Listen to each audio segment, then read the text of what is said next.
God bless you. So the Lord's been speaking to us about consequences. And yesterday the Lord spoke about how good consequences are coming.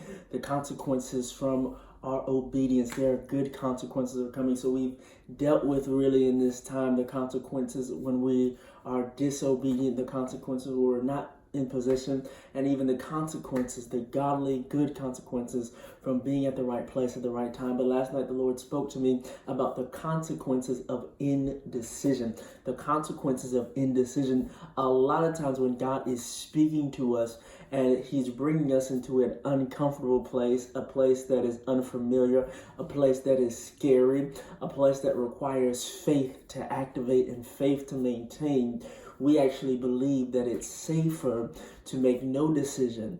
And in our indecision, what we don't understand is that indecision has consequences. There is a thing called collateral damage. There are unintended consequences from not moving when God says move, and not going where God says go, and not being at the place and the position that God told us to be.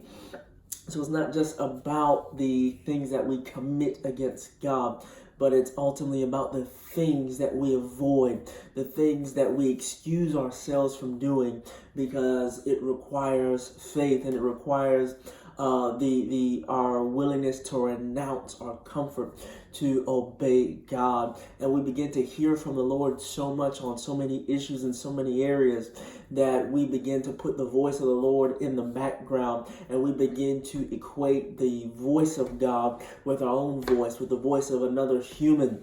And so what happens is we procrastinate on the things that God said. But failure to obey a direct command from God can cause you to destroy the fruit that God intended for your life. When God speaks to you, it's not just a idea, it's not just a thought, but this is the commandment of the Lord that is attached to the will of God and the promises of God for your life. And so failure to comply, failure to be in position, failure to listen, right, and allow procrastination to be more potent in your life can cause you to have several unintended consequences.